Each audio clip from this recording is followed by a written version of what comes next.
भाइयों, अगर आपके धान में अगर इस तरीके से आप तने को अगर खींचते हो तो इस तरीके से खींचे चले आते हैं, आप कितने भी तने खींच लीजिए।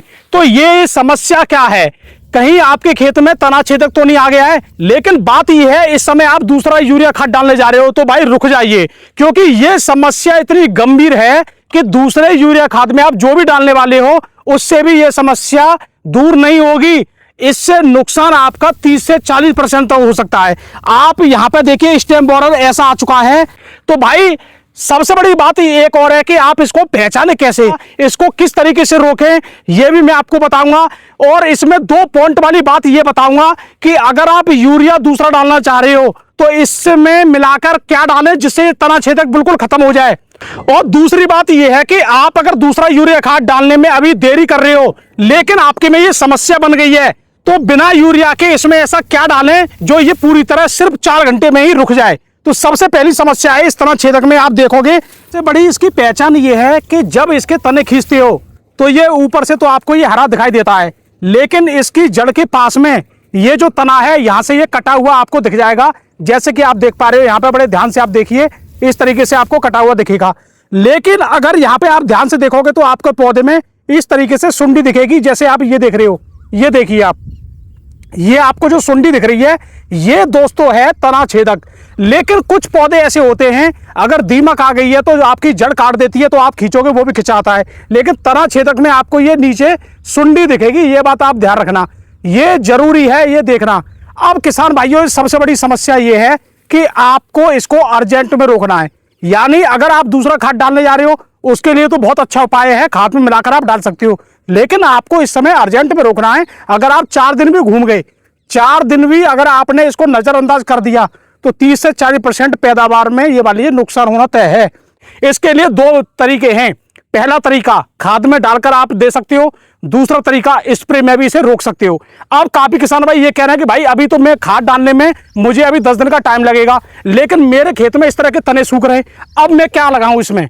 तो इसके लिए भी मैं आपको बता देता हूं। इसके लिए सबसे पहले आपको एक जरूरी काम ये करना है, अपने खेत में इस तरीके से पानी भर के रखना है। जो आप देख पा रहे हो लगभग 3 से 4 इंची पानी भरा होना चाहिए। सबसे पहले आपको सुंडी को खत्म करने के लिए, जो तना छेदक है इसको खत्म करने के लिए पहले तो भर दो पानी। पानी भरने के तुरंत बाद आपको बाजार से 2 दवाई लेके आनी है। हालांकि 1 दवाई से भी काम हो सकता है, लेकिन कुछ कंडीशन में आपके लिए 2 दवाई जरूरी है, क्योंकि ये आपको पहले ही रोकना है। ठीक है, तो पहले मैं आपको बता रहा हूं स्प्रे वाला मैटर, फिर मैं आपको बताऊंगा यूरिया खाद में लगाने वाला मैटर। अगर आप दूसरा खाद डालने जा रहे हो तो उसमें मिलाकर आप इसको खत्म कर सकते हो। तो पहले तो बाजार से आपको लेके आनी है ये दवाई, जो आप देख पा रहे हो ये है chlorpyrifos 50% plus cypermethrin 5% EC insecticide आता है भाई। लेकिन ये आपको लगाना कैसे ये भी मैं आपको बताऊंगा। एक तो आपको ये लेके आना है, ये 500 ml प्रति एकड़ के हिसाब से आपको यूज करना है, जो आप देख पा रहे हो। एक आपको लेना है क्लोरेंट्रानिलिप्लोर, ये जो दवाई आप देख पा रहे हो इसको भी आपको लेना है 60 ग्राम यानी 60 ml पर एकड़ इसको लेना है। ठीक है, ये आपका कोराजन में टेक्निकल आता है, वो वाला टेक्निकल है। ये 2 दवाई आपको लेनी है, लेकिन इनको अलग अलग घोलना है। अलग अलग घोलने का मतलब मैं आपको बता दूं, ये जो दवाई है ये आपको घोलकर ये तो आपको सीधे टंकी में डालते रहना है, लेकिन इसको आपको मिलाना नहीं है, सीधे डायरेक्ट ही टंकी में डालना है जब आप स्प्रे करने जा रहे हो। तो ये दवाई आप अलग अलग घोलकर और अचानक इसको आप जब डालते हो तो भाई स्प्रे आप पानी में करते चले जाइए, रुकिए मत। और कहीं पे भी आपको धान में डबल स्प्रे नहीं करना है, चलते जाइए, रुकना नहीं है। इस तरीके से अगर आप इन दोनों दवाइयों की स्प्रे कर देते हो तो सिर्फ 4 घंटे बाद आपको अपने खेत में यह दिखेगा कि जो तना उखाड़ोगे उसमें सुंडी खत्म, जो तना उखाड़ोगे उसमें सुंडी मर गई। लेकिन अगर आपके में 2 घंटे बाद या 4 घंटे बाद पानी सूख जाता है तो भाई हो सकता है ज्यादा टाइम लगे, फिर ये दवाई कम काम करेगी। ये दवाई का जो असर है ये काम करेगा फिर अपना, क्योंकि ये सिस्टमेटिक इंसेक्टिसाइड है। तो इसलिए कम से कम अगर आप दवाई लगा रहे हो तो 4 इंची पानी होना चाहिए और कम से कम 12 से 14 घंटे तक रुक जाए तो मजा ही आ जाएगा, ये मान लीजिए। तो इस तरीके से तना छेदक आपका वही कंट्रोल हो जाएगा जैसे कि इस खेत में कंट्रोल अब कर लिया गया। अब दोस्तों बात आ गई इसमें यूरिया खाद अगर आप लगाने जा रहे हो तो इसमें क्या लगाएं भाई। अब हमारे पास डायरेक्ट यूरिया खाद लगाना है दूसरा, 25 से 30 दिन के आसपास का धान हो गया और ये प्रॉब्लम आ गई और यूरिया देना, तो क्या करें? देखो यूरिया में मिलाकर लगाने से कम 3 दिन बाद असर आता है, लेकिन बढ़िया असर आता है, कोई भी दिक्कत नहीं है। इसके लिए आपको 1 बैग यूरिया लेना है प्रति एकड़ के लिए।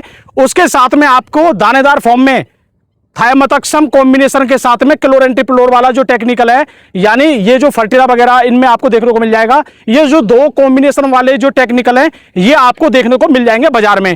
तो इनको आप लेकर और यूरिया लेकर और साथ में इसके आप जिंक भी डाल सकते हो, जिंक सल्फर वाला 33% वाली अगर नहीं डाली है तो ये तीनों को कॉम्बिनेशन करके मिलाकर अपने खेत में आप डाल दोगे तो आपके में जो स्टेम बोरर है, सुंडी है, ये पूरी तरह खत्म हो जाएगी।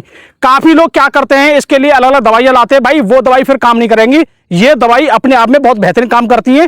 पानी इसके लिए भी भरा रहना जरूरी है, कम से कम 10 से 12 घंटे, जो आपकी जड़ तक या आपके तने तक पूरी तरह ये दवाई ले ले। उसके बाद आपके जो सुंडी है वो पूरी तरह खत्म हो जाएगी, आपके पौधे में फुटाव भी होगा, और जब फुटाव होगा तो जो आपके पौधे खत्म हुए वो आपको ये मान लीजिए 10 दिन बाद दिखेगा भी नहीं कि इसमें आके आपके में सुंडी आई थी या तना छेदक आया था, बिल्कुल नहीं दिखेगा। तो ये काम आप जरूर कर लें। अगर आप, मैंने दोनों चीज बता दी हैं, अगर आप फंस गए हो, यूरिया खाद अभी डालने में देरी है तो आप स्प्रे में काम कर सकते हो, अगर आपको यूरिया खाद में ही डालना है तो बिल्कुल डाल सकते हो। दोनों ही चीज मैंने आपको बता दी है। बाकी दोस्तों, आपके खेत में और क्या समस्या आ रही है नीचे कमेंट में आप जरूर बता देना। आपकी वो समस्या के बारे में भी जल्दी एक वीडियो आने वाली है। काफी किसान भाई कह रहे हैं कि खरपतवार के लेकर भी कुछ वीडियो बनाइए, तो जल्दी आने वाली है। रिजल्ट भी दिखाऊंगा कि ये दवाई लगाने के बाद खरपतवार सब खत्म, चाहे मोथा हो या कोई भी घास हो, सब खत्म। जो भी समस्या हो धान में नीचे लिखते जाइए और चैनल को कर लीजिए सब्सक्राइब। आपके लिए इसी तरह की डेली वीडियो आती रहती है हमारे चैनल पे। तो हमारा वीडियो देखने के लिए धन्यवाद। नमस्कार, राम राम जी।